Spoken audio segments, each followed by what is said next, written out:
Infinite, like the other games, is a first-person shooter, but resembles a traditional FPS more than the others. You can sprint, aim down sights, and the game consists of one shooting gallery after another, unlike the other two that place you in one big level where combat encounters were random, smaller, and scattered throughout the level, and at times optional. Infinite's combat encounters are planned, bigger, concentrated, and non-negotiable. This also makes them more intense and fast-paced, which perfectly describes the combat of Bioshock Infinite. You will sprint from cover to cover, gunning down whoever stands in your path, mixing in the occasional vigor to inflict more suffering. But what really makes Infinite's combat different is the introduction of the skylines. The game will provide you with a big area to fight in and enemies all around, requiring you to roller coaster your way around the level. You can shoot while riding the skylines, but you can also perform special takedowns on enemies below, and this is so overpowered it's unreal. So if you have skylines at your disposal,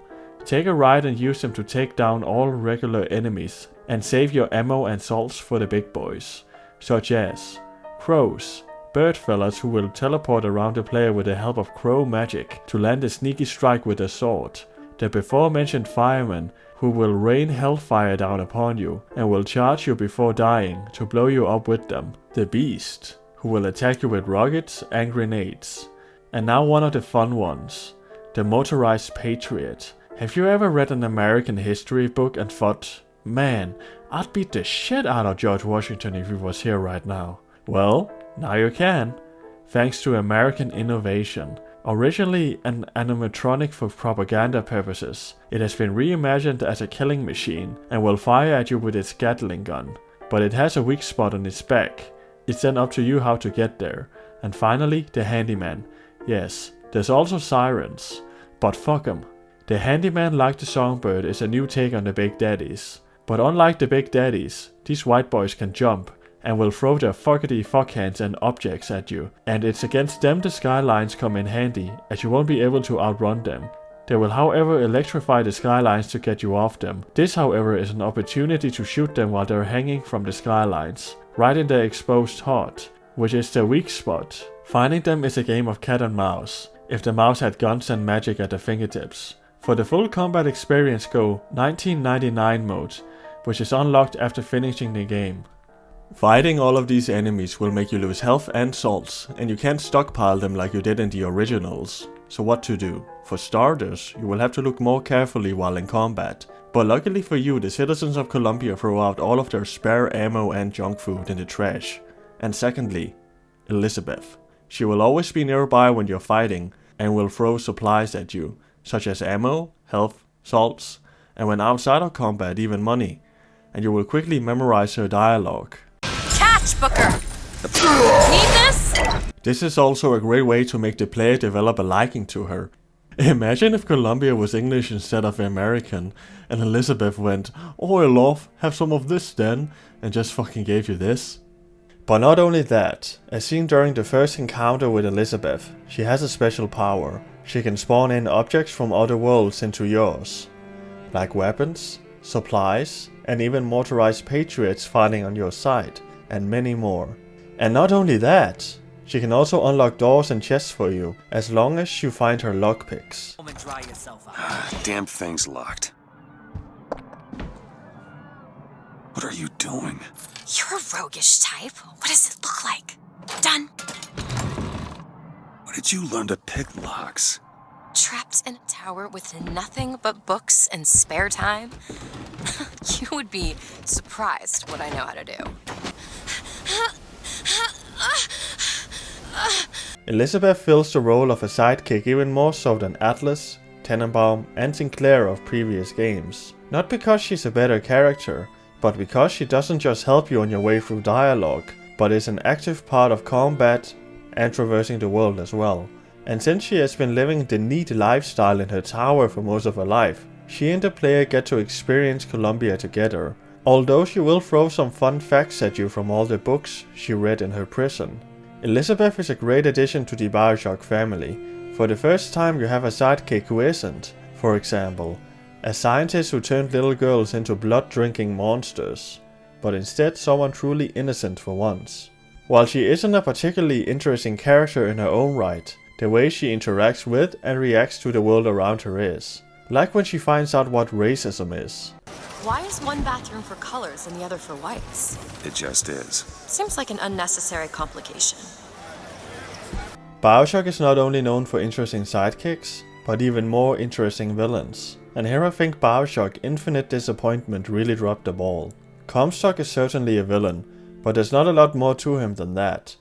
Andrew Ryan had had enough of the world above and had first-hand experience with the authoritarian regimes and governments trying to keep the individual from prospering, and created Rapture where a man could be free to pursue his dreams. His ideals would later be tested, and he'd slowly turn into the thing he tried to escape from. Sophia Lamb was raised to be an altruist by her father, and was appalled by the world above, namely the bombings of Hiroshima and Nagasaki, and journeyed to Rapture with a dream of creating paradise, where the happiness of the group is ensured, but not so much the individual later on. And this is where she started taking a turn for the worse, especially at the cost of her daughter and other little girls around the world, to create the Utopian and Utopia. Comstock is racist. Nearly all previous Bioshock villains had reasoning for becoming who they are in the games, with good intentions at first, with complex and interesting beliefs for the player to explore, and were always present throughout the games to comment on the player's actions, and allowing the player to get a feel for their character and form a bond of sorts,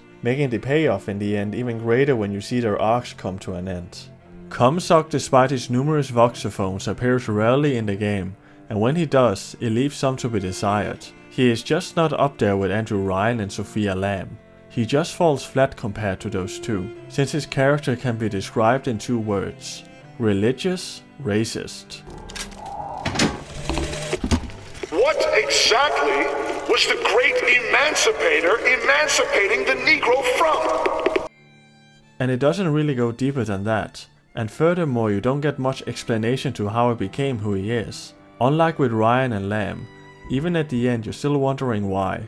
He is part of a group called the Founders of Columbia, and I feel like if they played a bigger role, it would have supplemented his character greatly. And it appears from old demos that this was the plan, but like with a lot of things from those demos, it wasn't meant to be.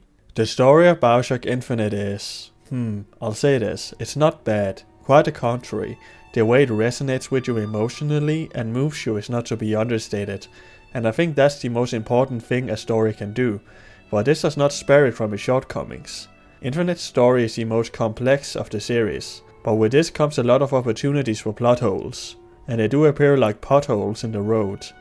And unfortunately the Ken Levine regime isn't much better at filling them than the government. The thing that makes the story complex is tears. At the center of Infinite's story is tears and the concept of different realities, constants and variables.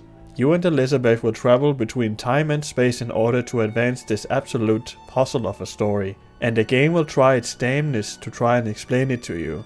The first time you play it and put it all together you will be amazed, and even more so on your second playthrough.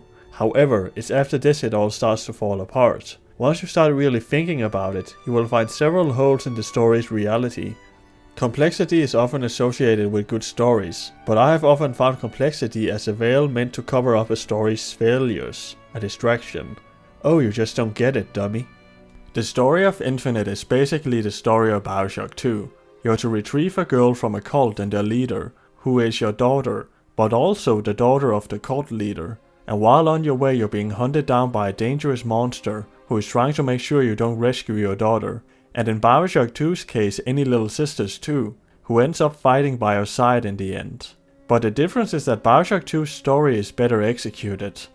And Bioshock 2 also ends with a final battle where the game just throws everything at you. But Bioshock 2 does that better too. It gives you a bigger map and forces you to move from one place to another to provide a change in scenery, unlike Infinite, which gives you a small and extremely straightforward map. Again, not living up to its name. And getting to fight alongside Eleanor and seeing the person your actions have shaped her to be is either heartwarming or heartbreaking, depending on your choices. And Eleanor as a big sister is also cooler.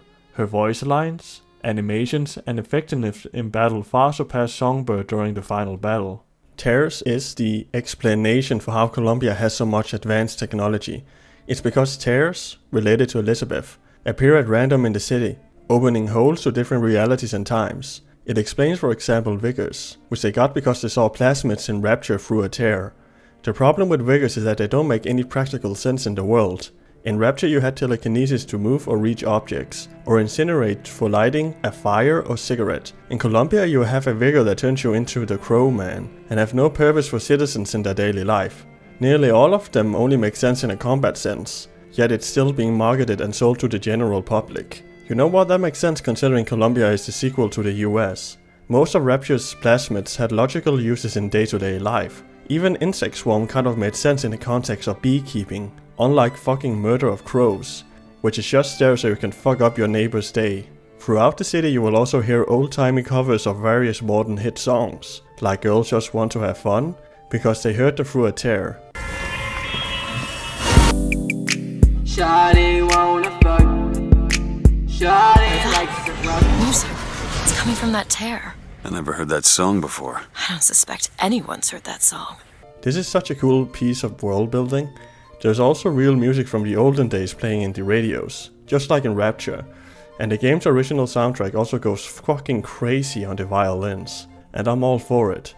Besides violins, it doesn't have many connections to the soundtrack of other titles, but still slaps so fucking hard. Columbia isn't Rapture, and I'm not talking about the positioning of the cities. Rapture felt real. Every character you met didn't just live in Rapture, they were Rapture. The city's purpose and philosophy is present in all of its residents, and therefore everything comes full circle. I am Rapture, Rapture is me. Thanks to the writing, delivery, and execution, Rapture feels authentic. Columbia isn't as believable as Rapture because its citizens don't sell it as well. When you hear NPC's dialogue, it doesn't sound like people, but actors reading a script, and the contents of the script, although delivering lore and trivia about the city, just doesn't sound natural. And it feels like a video game instead of a lived-in city. It's hard to explain, but you feel it when playing the games. You never get a true feeling for what the city is, like you did with Rapture. The people of Columbia for the most part aren't people. They're either racist, kinda racist, maybe racist, or oppressed. Nothing more, and even with a good amount of exceptions to the rule, you're just not as interested to learn about these people as you were in Rapture, because most of them aren't people, but paper cutouts with a sound box, and because of this, Columbia lacks a soul. A thing both cities have in common is that they both criticize aspects of American society, but that's about it. Rapture is about being free of tyrannical government and being in charge of your own life and well-being. No government restrictions on art, science, or your personal freedom, but then also no helping hand if you fall on hard times, lest you be a parasite.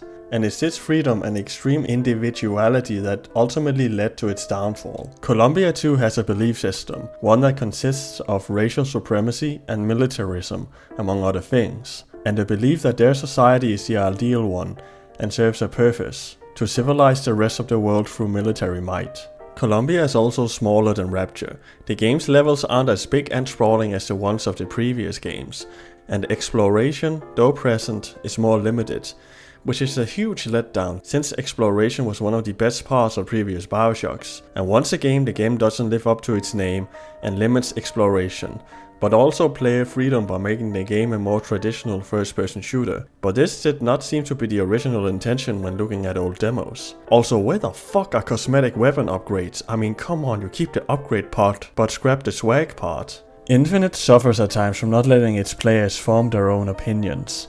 There are two factions in Infinite. The founders of Columbia and its racist system, and the Vox Populi, and their leader, Daisy Fitzroy, comprised of Columbia's people of color and oppressed, who Booker and Elizabeth temporarily team up with for a while, a favor for a favor, to get the Vox weapons so they can have a revolution. And after getting them the weapons with the help of a lot of traveling between time and space hocus pocus, Booker and Elizabeth find out that, shockingly, revolutions are violent, as the Vox Populi start taking over Columbia. 1, 2, 3, 4. How many The Vox Populi are in my Columbia. Booker and Elizabeth start comparing the Vox and Daisy Fitzroy to Comstock, saying they're no better.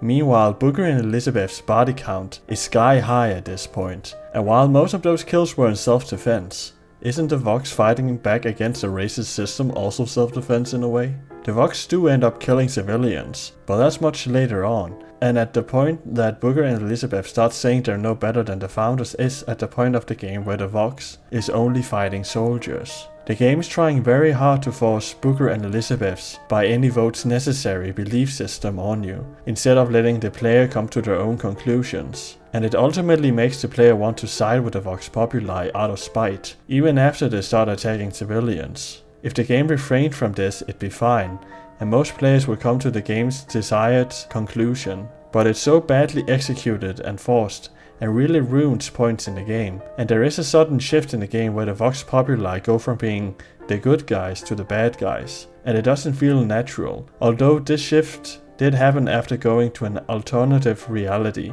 so that might explain it. But in the end, I think it's the game not trusting you to form your own conclusions, and trying to make it so painstakingly obvious and forced with no nuance whatsoever that there is only one possible conclusion for the player. This faction and section of the game had so much potential, but was just wasted and ultimately ruined by lackluster writing. All of this can be hard to explain, but when playing and experiencing the story you feel it.